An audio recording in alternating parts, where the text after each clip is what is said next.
This is such a busy time of year. Everybody's so busy. Hey, you want to have lunch? I can't. I'm busy. I'm so busy. What do you have to do that you're so busy? Oh, things. I got to do a lot of things. the list is endless. I've got to... Well, like, what do you have to do? Are you kidding me? Are you serious right now? It's the holiday season. Oh my God, I'm overwhelmed. I can't turn left. I can't turn right. It's everybody tugging at me and pulling at me, and I don't have enough time in the day. I can't imagine getting everything done. I've really got to go because I've got so much to do. What do you have to do? I can't even begin to tell you what I have to do. So much to be done. This is the busiest time of year. I've got to call people. I have to go places. I've got to actually go to places and do things of enormous immensities. Things I never do, but I can't. I can't handle the stress is driving me nuts. I can't even think now. Lunch, I'd love to. Maybe after the holidays when things wind down a little bit, when I don't have so much running to do. I'm running everywhere. I gotta run.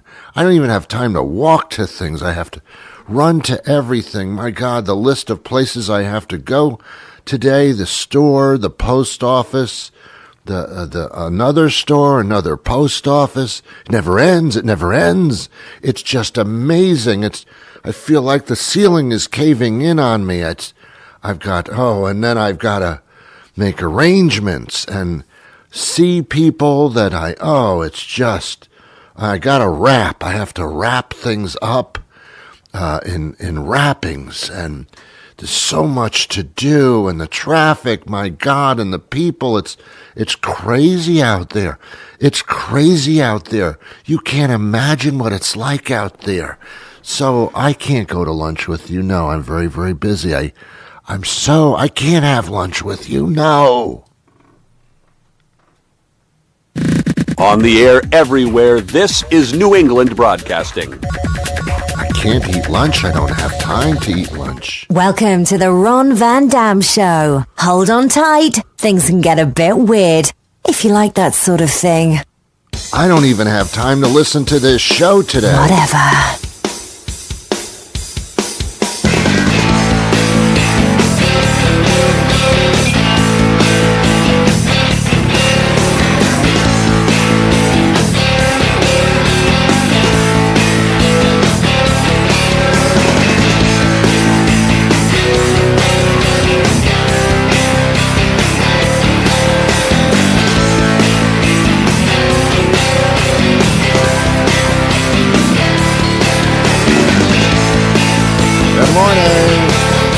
Good morning, good afternoon, good evening, good night. It's the Ron Van Dam Show.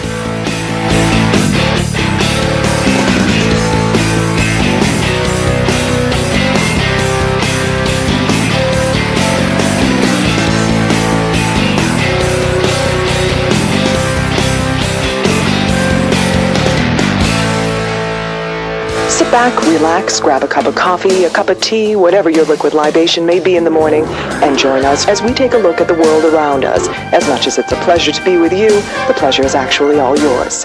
And now, here's your host, Ron Van Dam. Thank you very much, Julie. Welcome to the program. And happy holidays to you, my God. You don't even have time for me, do you? I'm sick of people that don't have time. You make time. You schedule yourself. You make time. Come on.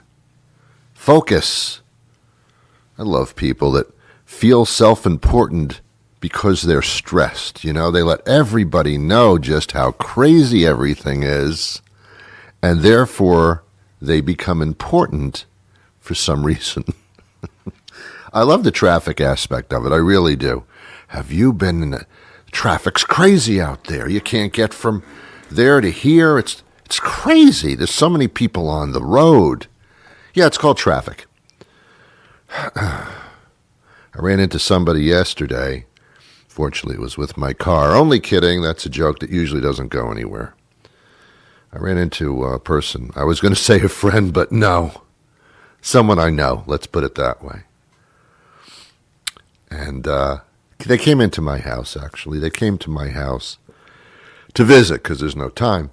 Visit, knock on the door, ring the doorbell, whatever. And I open the door, and the person comes in the house, and she says, "It's cold out there." I didn't know what to say. What do you say to that? My immediate reaction is duh, but I guess it's part of a greeting where as soon as you see somebody, you don't say hello. Instead, you complain about the weather. That's the bond that we're about to make here. Apparently, it's not like, "Hi, how are you? Good to see you again." The first thing you hear is, "It's really cold out there." Well, I hope it's not cold in here. Of course it's cold out there. It's the winter. It's cold out there. Whoa, huh? Crazy. It's crazy out there, isn't it? You know, it's cold out there. Wow, I did not know that. Thank you for your accurate reporting of the weather conditions outside of my home. Ron, did you know it was cold out there? I have no concept. I thought it was 96 degrees out. I did not know it was cold out there. Thanks for the immediate weather report. I don't think I asked you that, but thanks for volunteering the information as soon as I opened the door.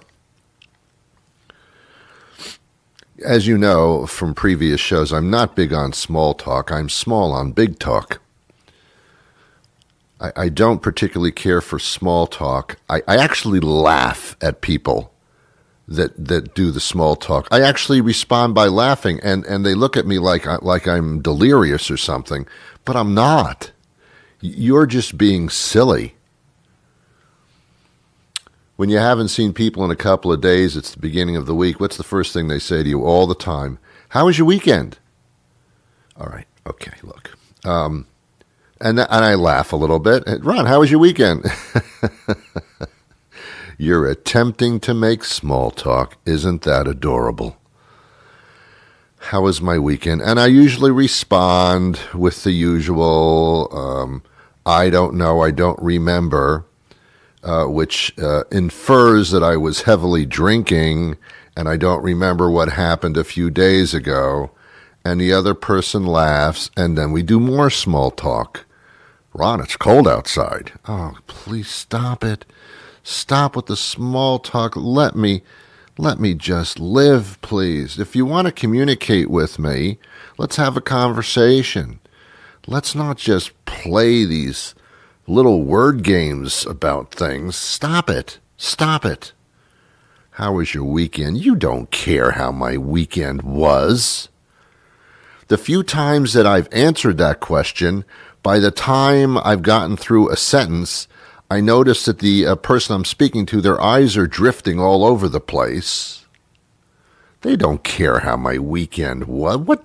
Then why are you asking?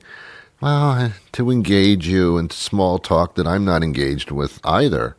Stop with the small talk, please.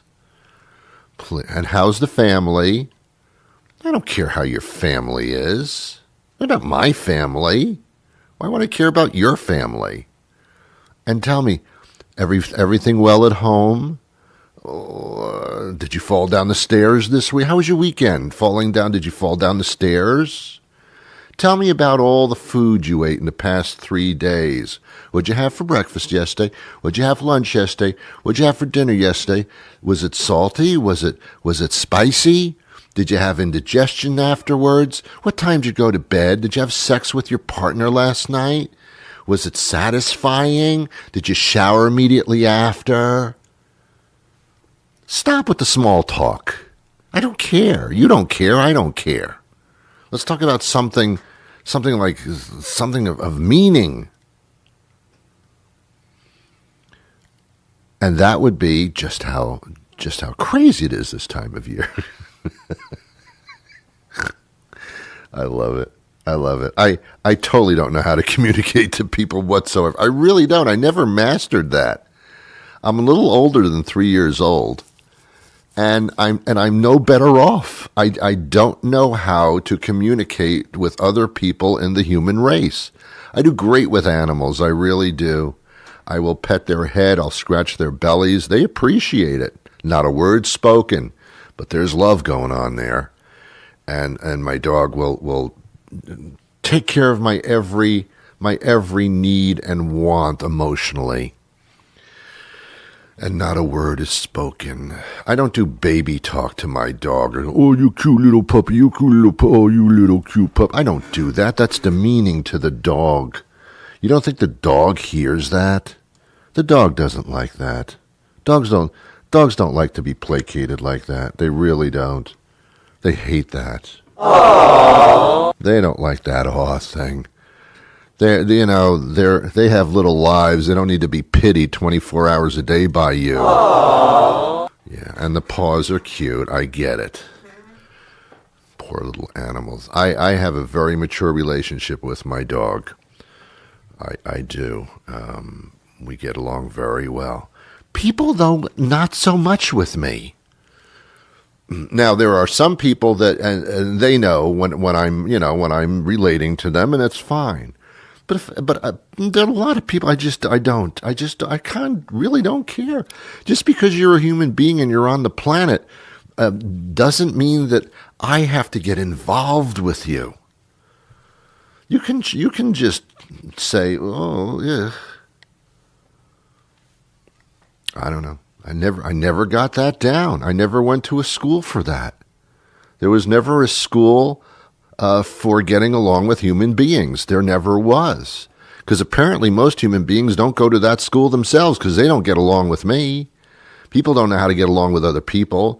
You're supposed to smile and be respectful and listen, and when they're finished talking, then you talk.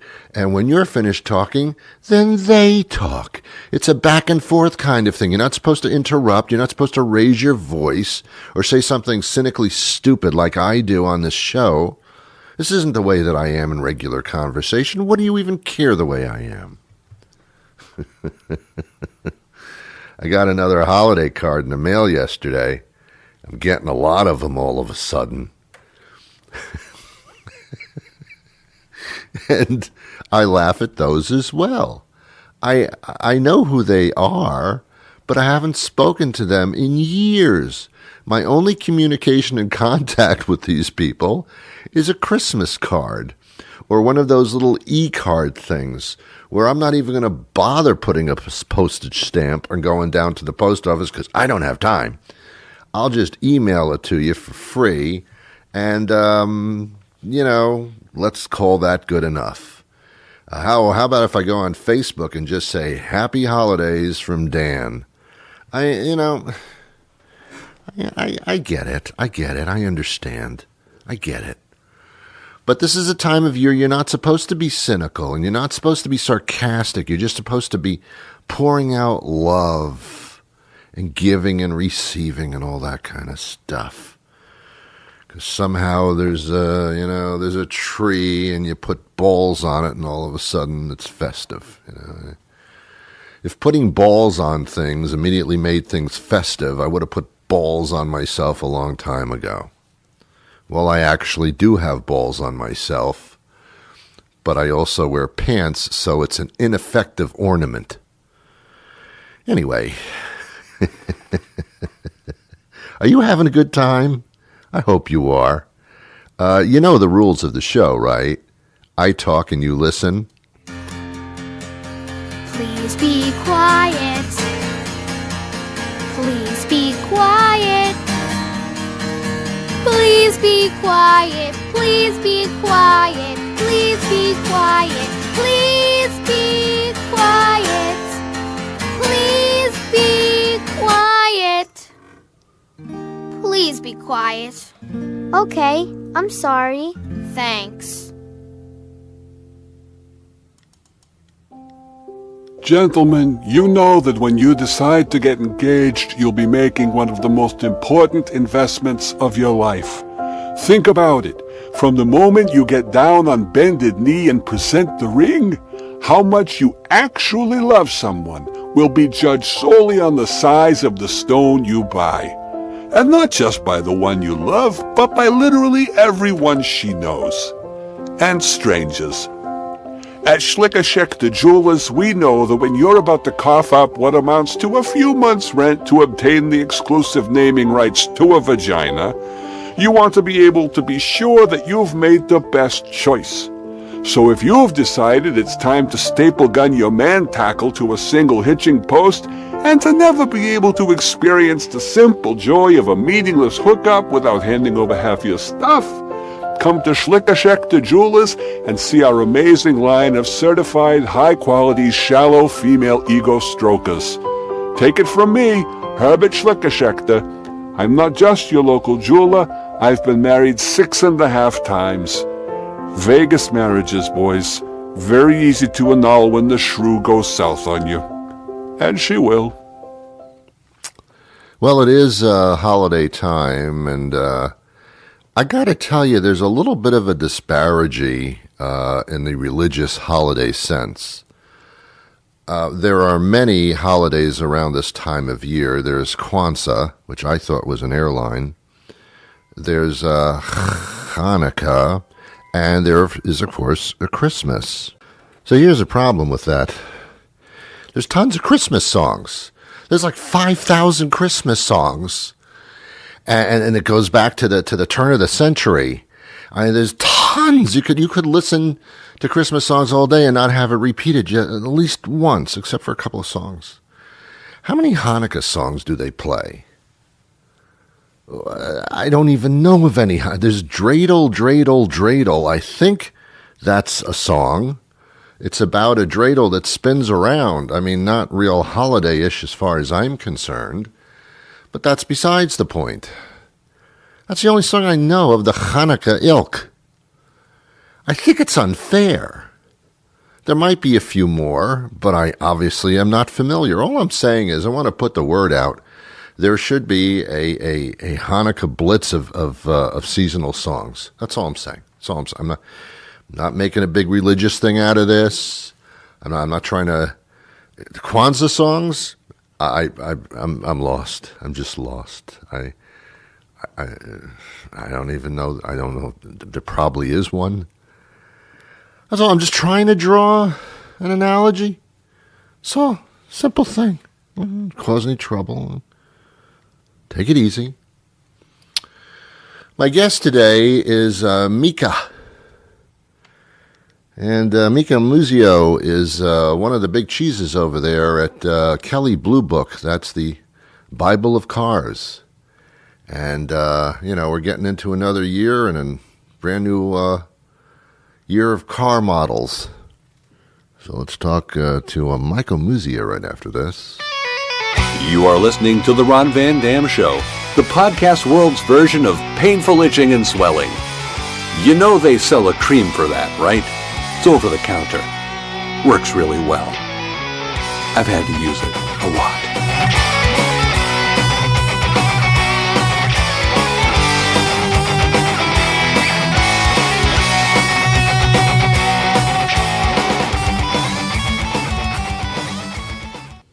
Micah Muzio joins us now. He's managing editor of Kelly Blue Book, the KBB. Sounds like an agency, doesn't it? Well, it is. It actually is, actually. Come to think of it. Kelly Blue Book is the Bible of cars. There's no other way to put it. And we've talked before. Now, we're talking about the Best Buy Awards. Tell me about what that is.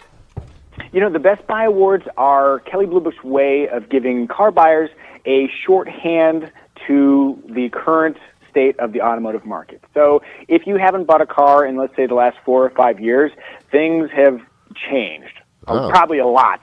And so what we want to do is give people, a quick direction into each. We've got 14 different categories, and we're highlighting great vehicles in each of those categories that can satisfy a wide swath of car buyers. Okay. Now, the Kelley Blue Book actually helps you on both ends of the equation. It tells you what your present car is worth, should you still have one. And it also gives you tips and ideas and ratings on the new considerations to replace that old car.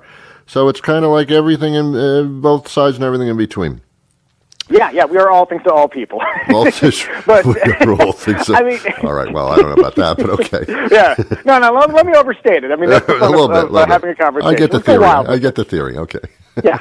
But to your point, we are best known as a car pricing resource, but we also review every single car every single year. We make videos. We have consumer ratings, which is a great resource to see what other car shoppers have experienced with the vehicle you're interested in. We have 5-year cost-to-own data, which is really, really important. That's one that people don't consider. They always look at the purchase price, but the real thing to consider is what is the actual cost over the course of the average 5-year ownership experience. And sometimes those numbers can make a car that's more expensive on the front end actually a better value in the long run. Okay. I've got so much to talk to you about, but let's get down to the meat of it.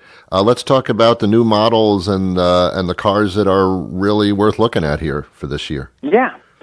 So taking all of that data into account and our subjective assessments in the editorial team at Kelley Blue Book, we put together a list of 14 vehicles that we call our Kelley Blue Book Best Buys of 2019. We've been doing this for years now. But for 2019, our best new model is a vehicle from Volvo called the XC40. It's a subcompact luxury SUV, which is a very hot segment, a growing segment that didn't really exist a few years ago. Right. But what we love so much about the Volvo is, you're going to love just the way it looks. When you walk up to it, there's this cool little Swedish flag, rubberized flag, tiny thing that's next to the driver door, and it's like, oh, look at all this character and charm as you walk up to the car, and they've got these cool contrasting paint schemes. But then, of course, being a Volvo, safety is a major priority. Right. So you have advanced safety features included as standard equipment, including lane keeping assist and automatic emergency braking. Okay. We love that. And then the other thing that we really, really like about the XC40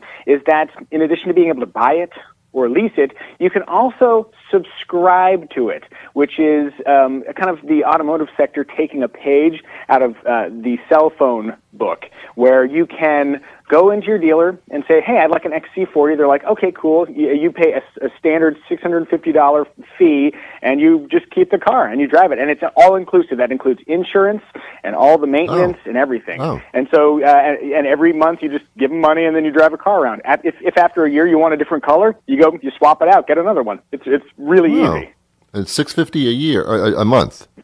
Yeah, which is, it sounds like a lot, but if you incorporate, the insurance cost in it, it's like, it's not a bad deal. And you don't have to worry about anything at all, like they take care of everything.